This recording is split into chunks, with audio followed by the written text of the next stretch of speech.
Hello, everyone. This is Aaron Krawitz. It's my pleasure to talk with Nola Ruth today. She first worked at KOPN in the early days and then went on to contribute to the arts in Columbia, Missouri, and at the national level. In Columbia, she was the founding president of the agency that became the City of Columbia Department of Cultural Affairs. She was president of the Ragtag Film Society Board, and she served on the board of the Museum of Art and Archaeology. At the state level, she was a member and chair of the Missouri Arts Council, an administrative and executive director of the Missouri Association of Community Arts Agencies, a regional vice president of Missouri Citizens for the Arts, and worked statewide for Americans for the Arts. Regionally and nationally, she was a board member of the Mid-America Arts Alliance and did board and committee work with the National Assembly of State Arts Agencies. Few have been more involved in the promotion and support of the arts, and we are delighted to have her here today to talk about her involvement with KOPN in the good old days. So tell me, Nola, when and how did KOPN come into your life? KOPN first came into my life through Bill Wax, who was a friend, and when I moved back here after college, he started talking about KOPN. And from there, in a few years, my husband got on the board of directors and came home one day and said, "You could really help these people. They need systems." So I volunteered starting in the spring of '81. Historically, I can say that before I was there was a lot of government money for CETA positions, so they could have a lot of staff doing production work and etc. And that money then in the early '80s went away. And so there was a big change in what the station had to do. So, I was there to make the change from those initial days where there was just a ton of energy and a ton of money to tighter times. So. Were you running 24/7 in those days? We were running 24/7. Mm-hmm. And was a lot of the programming local? Nearly all the programming was local at that point. It was all locally produced. We had 125 volunteers. Oh my. Yeah. Yeah, it was herding cats, but but from all variety of areas too. And that was one of the things I really loved, was the spectrum of the people who were involved. And at that point in time, both musically and politically, there wasn't a lot of access points for a lot of viewpoints. And so KOPN provided that. We had all kinds of music. And, like at that time, we were the ones who played blues. There wasn't a station playing blues, or reggae, or old-time music, or bluegrass music, or any of those. And we had different communities involved. The gay and lesbian community were involved, and kids. Jake Adelstein got his start on the air of KOPN when he was 14. Well, your nephew David Wilson started when he was like 9 or something. Yeah, exactly. But we offered opportunities for people to express either what they loved musically or politically, and to get trained. That was one of the main things that we offered, was training, so that we were always training people to go on the air. So we had 125 volunteers. I think only 75 of them were on a week. But we had a whole bank of people, and there were groups who would do shows together, like my nephew with the kids. So it was a very creative place at that point, filled with creative people. And a lot of them have just gone on to be even more creative. That's the main thing that I got out of this, was that I could see that from a community viewpoint, if you can provide, it's like riding a bicycle. If you can provide the access to the training, to the learning, then you open a portal for people to do lots of things. And that's what happened, I think, at KOPN. So you worked a lot with young people. Young people and old people. And we had a show that was the prisoners in Moberly. We had a programmer that would get them on the phone. And it was the time of the farm crisis when the farmers had been encouraged to incur a lot of debt. It was really quite a spectrum of people.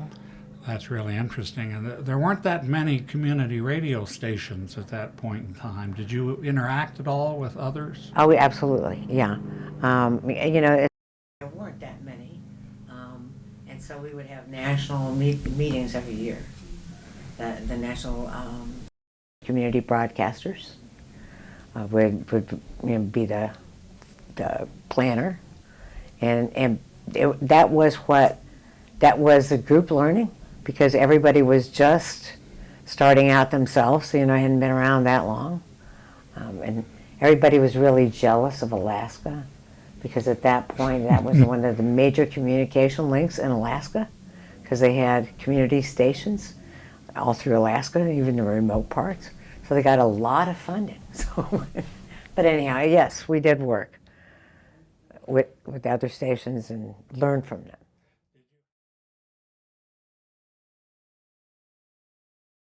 I was a positive attitude. I think we were viewed as fringe, but I would go to the city council to get permission to close the streets for our festival spring thing, and were politely received, and no big discussions, no big problems. Go to the bank to borrow money to buy a new production board. Very receptive, very helpful.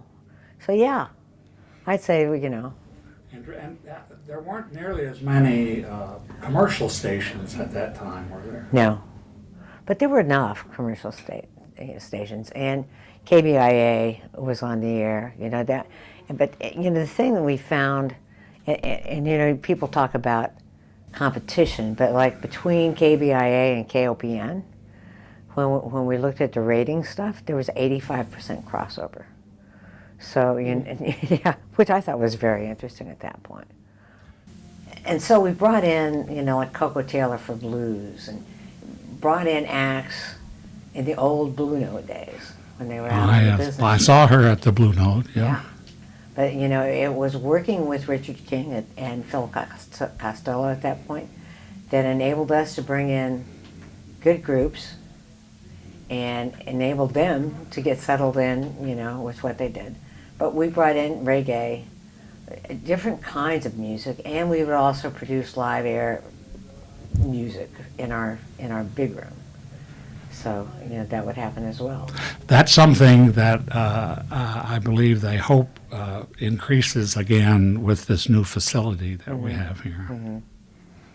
Yeah, it's a much more accessible place, I'll say that. Yeah. Well, in the old days, we could get up to the old place, but today we'd be challenged going up Broadway. Well, yeah, exactly. And, I also reflected on the fact that I could pull in here and I could park in that handicapped parking spot. Now, downtown, even if I found a handicapped parking spot, it would have been half a block, 2 blocks from going up to the station, and it would have taken me a while to get up those stairs. Exactly. And that was a challenge before too, and they would have wheelchairs up the back stairs, but that's one of the things. It was a very accessible station, except for the handicapped. Well, and that was a big incentive to move to a one-story. Yes. Accessible space, and that seems to have worked out very well. Mm-hmm. Well, and back then too, it was a lot less population, so downtown was not as crowded. So we weren't having the problems of people not being able to park or that kind of thing. Who were some of the programmers that were popular when you were around? Popular, Frank Fillo. Oh yes. Chris Merrick and Teresa Baker. there and Carol Goodnick, I think, is still on the air. She's still on the air, I think, yes. All the, the Irish music. But every music had its favorite people who were programming it. So, I'd say it was broad. Frank and Kevin Walsh. Yeah, Kevin, of course. They did some really creative things. They did live broadcasts. Like, they did a live broadcast from the circus when it was here in town. They did a live broadcast from my house when they caught some fish in our lake and then fried it on air. You know what I mean? So, just fun stuff. So, but very creative. And there was radio theater. Radio theater was big. Oh, yes, I remember now. Mm-hmm. And one of the things was that we had, and a great training ground for me, was we had a variety of grants from the National Endowment for the Arts, from the Missouri Arts Council, from the Humanities Council. We had a news grant from another foundation, I can't remember, but a mix. And then we had all the subscribers. So it was all of that. We had, from the NEA, I think we had 3 grants. We had the American Audio Prose Library that Kate Callison, went out and recorded authors reading their works and interviewed them. And we had New Classical Music, which was Ed Herman. So, it was really cutting edge stuff at that point. That's really interesting. Were there particular challenges you faced in those days? Mm-hmm. The challenges were many. One was equipment needed to be replaced, so we had to make adjustments for that. And we were even getting threatened that our lease was going to end right away back then. So it didn't end for another 40 years, but but we also during that time, the tower blew over. It was up on Paquin at that point, and that was part of the thing that I did was correct things administratively. So that happened, and I knew that we had insurance on the building, and the agent had written it on a policy that excluded radio towers. Oops. So, but I just had to negotiate that getting paid. The university was suing us because that our signal was interfering with their research equipment. And so, one of the things it was really actually fairly easy to negotiate it. But there hadn't been honest talking before, I think. But it truly was one of those things where, well, we were here before you were. You put your research equipment without the proper shielding when the radio signal was already there. So, it was a simple kind of transaction. The least expensive thing for them was to move the tower for us, right? Mm-hmm. So that's when the tower moved out of town at that point. Yes, I remember that. Yeah. Okay. Your brother-in-law, Willie Wilson, was very involved here, probably in the theater stuff and the tech stuff, too, I know. Yeah. Yeah. So it's in the family, That was my first kind of real awareness of KOPN, because he was always doing things down here. Mm-hmm. That was actually one thing that we had a lot of tech people. We had a lot of duct tape, You could never have too much duct tape. Yeah. Another thing that happened, this was a time when PCs were just coming to be widespread, right?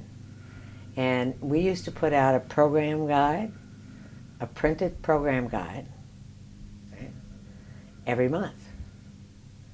and volunteers would do that with one staff person on it. But that was a massive thing.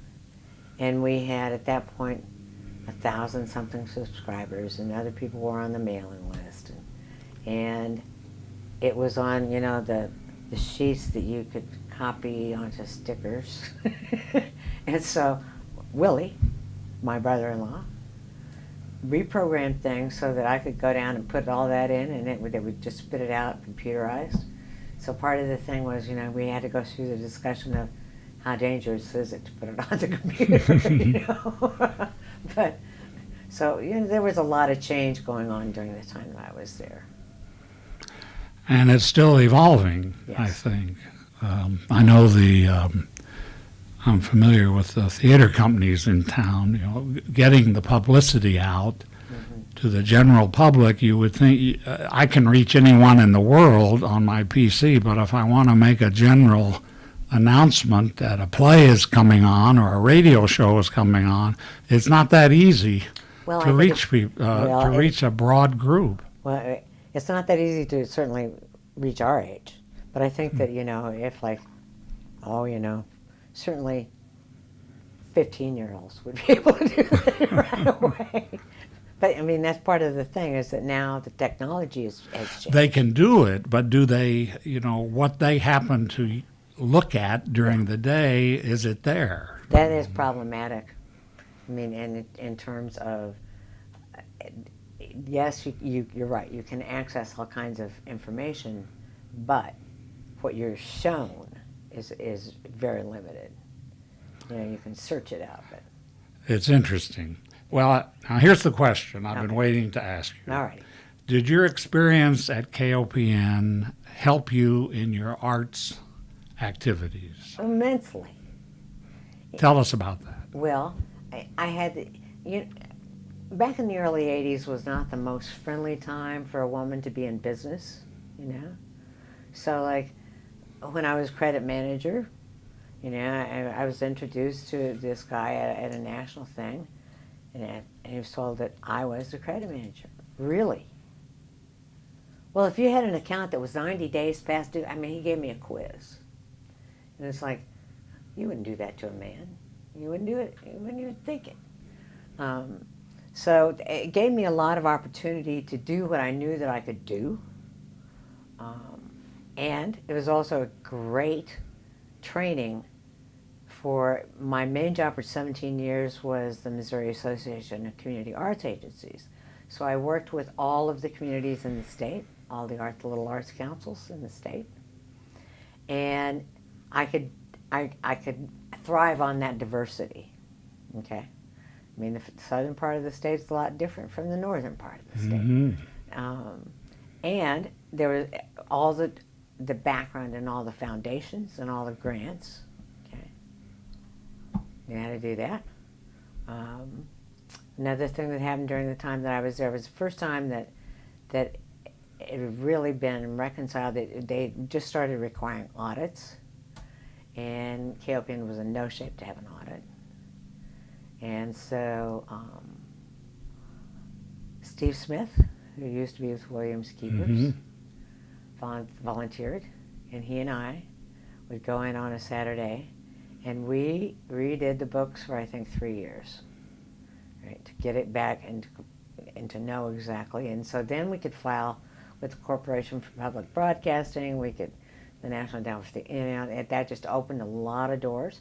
But to go through that, then when I was dealing with other communities, I could see what kind of shape they were in right away, just by looking at their books and going, okay, no. This is a big advantage, isn't it, when you work for an operation where you have to do everything. Yeah. That's right. When you go into a more structured, better financed situation, so much what's going on. Mm-hmm. And the other thing is that everything was not all roses at KOPN all the time. There were a lot of people who were paranoid, paranoid about what the computers might do. So it gave me the experience of dealing with all these different viewpoints without having to attach to them. Okay, So, and that carried forward for a long time. Still does, It's like, yeah, people are their personalities. And actually, when I understood that it is the difference in the personalities that adds to the richness of the experience, then you don't have to say, oh, that's so-and-so, which is the thing. You don't have to have enemies. It's like, okay, everybody's coming at different viewpoints, but they're not. They're enemy. Yeah, my wife always said that she studied children with learning problems. It helped her tremendously in working with faculty. That's right. That's true. Well, and actually I did too for a while. I taught at Mid-Mo for a while. And, and when you understand that people learn in different ways, that also feeds in. So like understanding that people have different personalities, the way that they talk, It's like somebody recently said to me, oh, I don't know, he's just crazy. Yeah, but that doesn't mean he's wrong. You know what I mean? That's an important difference.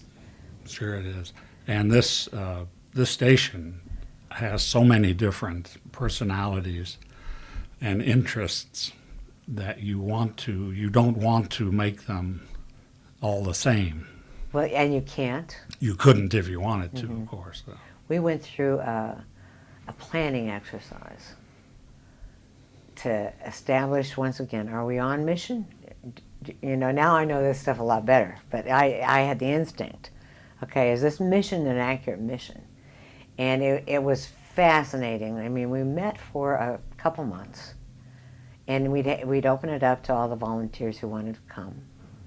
And everybody would express their own opinions, but then understand that they couldn't, oh, no, we got to include this person. So they had to come to grips with different points of view and how everybody had to get along together regardless of that, Instead of saying, I'm better than you are, or that's no good. None of that. It's like trying to have equal respect for different things. So, yeah. Very interesting. I want to go back a little bit. What was your staffing like in those days?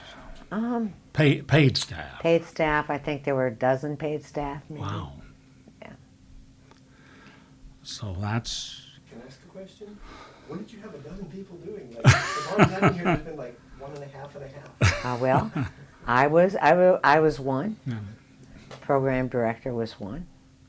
We had a news director that was funded through a grant. We had the Audio Pros Library that was funded through a grant. Oh, for goodness sake. We had a bookkeeper that we paid through the station. New classical music, Ed Herman. He wasn't full-time staff, but that was an NEA grant too. So all of those different grants that we got helped, and along with the subscribers are really what carried it along, but helped with the variety that we could present. Right? And the things, like the Audio Pros Library, they interviewed some authors that, and now the tapes are in the archives, and that won't happen again. Do you know what I mean? They were live. They were talking to them. So, yeah. There probably aren't a lot of people in our circle that haven't had some kind of involvement with KOPN Not at in one our time circle, or right? another. Yeah. On the board, On the had board. a program. I don't know how many hundreds or thousands roaming around the city today passed through the station in one way or the other. Yeah. Pat Watkins, who is one of the original people, I think, is still in the area. Dave Taylor is still in the area. So there's a lot of old history still here. A lot of it's gone across the country too, but yeah. That my time at KOPN really did me good, and I think I did KOPN good too to stabilize it through that time. But just the variety, the emphasis on community and community participation, I think that is important. I mean, that's my own particular love about the arts is community arts. that's not to say that the symphonies, and the Van Gogh and all of that, that's great. But, it's like everything isn't a Major League Baseball team, right? Mm-hmm. You come up and you go through all these different stages of understanding something before you get the whole big picture. It's like people are more likely to experience different kinds of arts if it's presented to them in a casual way. For example, that you don't have to go to a symphony hall to hear a symphony. Right?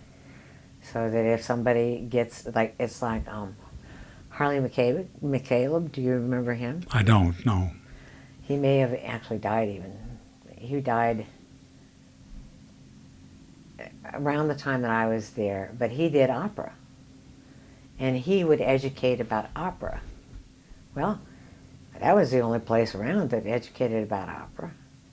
So that is the thing that I really loved about KOPN. And the craziness was part of what I hated, but I got to deal with that more effectively. If you walk up to Kevin Walsh on the street and say KOPN, he'll say community. That's right. That's what it is to him. Mm-hmm, mm-hmm. Absolutely.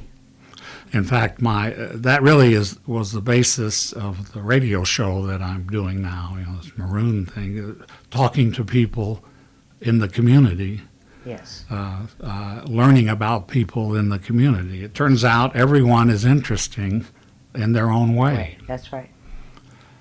And if you can promote understanding of that, then you're doing a great thing. Just to counter everything that's barraging us right now, as far as I want to win, I always have to win, I'm better than you are. That kind of attitude has really become prevalent these days. Yes, it has.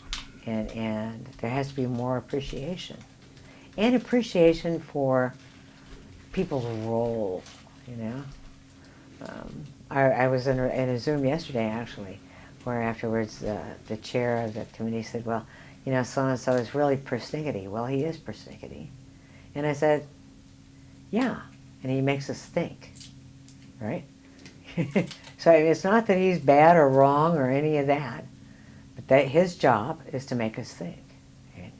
And I've also had examples of where people have come up to me and, well, so-and-so said that you blah, blah, blah, blah, blah, and so-and-so blah. And I would look at them and say, well, so what did you think that they would say? It was just their character, Mm-hmm. right? And that was, of course, what they did with everyone. So why should I be upset that they, When I was talking with Bill Wax, one of the things that he emphasized was that everyone who's on the air here doesn't have to sound like Walter Cronkite. That's right. They are themselves, and you really want them to be themselves. Yes. So as an academic, my inclination had been, be polished and be as close to Walter Cronkite as you can get. But I understand now that that's wrong. Well, it's not necessarily wrong. It's just a different way of doing things. I had an experience on the regional level where we were doing regional training on training trainers. So we were working with small communities in each of these places and teaching them how to deal with different groups. Right? So we were doing it on a regional basis, so we all went into Kansas City. This is the 5-state region. And so part of it was done by a facilitator that we had worked with about how to train people to do things. And part of it was done by the regional organization at that point about what kind of programs there were. They took an academic approach, and we took a community approach. And so the interface of those two were just wham, wham, wham. We would have great discussions going, and then the person would come from the regional to talk about their thing, and it'd be da-da-da-da-da-da-da-da. Yes, yes. So, yeah. I went to a national meeting, and one of the program directors from one of the stations had printed up a bunch of stickers that said, "You are not paranoid. they are out to get you. and so, and I took it as funny. I mean, there were certainly some people who weren't necessarily out to get me, but felt very strongly a different way than I did. You know, I remember one of the first things that I did. You know, I knew how things should work in my viewpoint. So even when I was a volunteer and I'm doing the books, one of the grant people came in and wanted some money. And I looked and I said, oh, you can't have any because you haven't filled out your grant. They hit the ceiling, you know? I mean, my gosh, what do you mean I can't have any? Well, the News Project has this amount of money and they're going to use it, and, you know, and still they did it, but that's how things would get into a jam financially. And it's also, it's like, and I had to teach this, that what do you think mishandling grant funds looks like? Do you know what I mean? You've got to make sure that you're expensive. And I would get grief about that kind of thing. And it's like, no, sorry, those are the rules. And another time I had to face off with a person who's a dear friend. We had $50,000 worth of equipment, which back in 1981 was a lot of money. And they wanted to do a concert in Peace Park, right? And it was forecast to rain. It had rained a lot. It was very wet. And so I went into the station that morning, and there were a bunch of people because it was going to be a big deal. And I said, how are you going to take care of this equipment? Oh, we're just going to do it. No. It's $50,000 worth of equipment. You're not going to take it out in the rain unless you can tell me, you know. and you know, so it was a face-off for a while. And then Bill came in and he said, why don't we just cover it with plastic? Okay, you know, I just give. So there were times when, just because the buck stopped with me. If anything illegal happened, it was under me, even if somebody else did it, right? Or if a bad decision like taking equipment out in the rain. First of all, we didn't really want anybody to get electrocuted. That was a big concern back in those days. So, you know, and that was kind of seen as being told what to do. And it's not being told what to do. My job is this. That's not your job. And that was kind of a hard thing for people to understand sometimes. And I think it still is. It is certainly on the. I can speak from a campus perspective. You have a grant to do something. You don't have the slightest criminal intent, right? But you still have to do things according to the rules, the procedures of the grant, or you'll get the institution in trouble. That's right. So people need to understand the basic rules. Right, and that the institution can't let you do that. Right. You know, that's the thing, that you're telling me what to do. No, I'm telling you what can be done here. You know, it's the same way with grant programs. They're not telling you what to do. They're telling you what they fund. Right? You can do whatever you want, but they're not going to necessarily give you money for it. But I think that was probably the biggest problem in terms of instead of getting to where you understand that there are different viewpoints, there would be people who were stuck in their own, I feel this way. I once had, there was like a little dispute about what community meant. And I said, you know, community means that you are open to all of the different aspects of the community. And this person who was on the staff said, no, it doesn't. Community means that the community that we have right here. You know? It's like, that's pretty narrow. Yeah.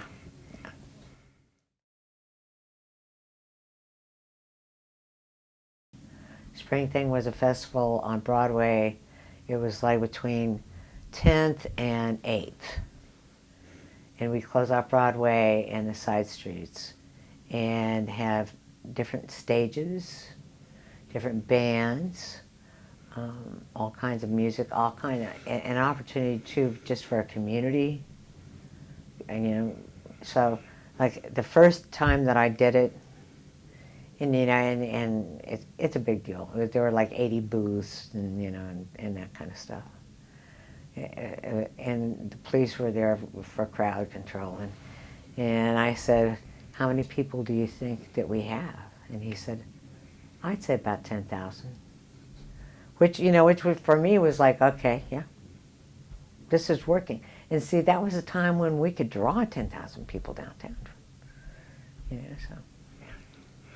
Yeah, our band played in that, Minimal Art. Minimal Art.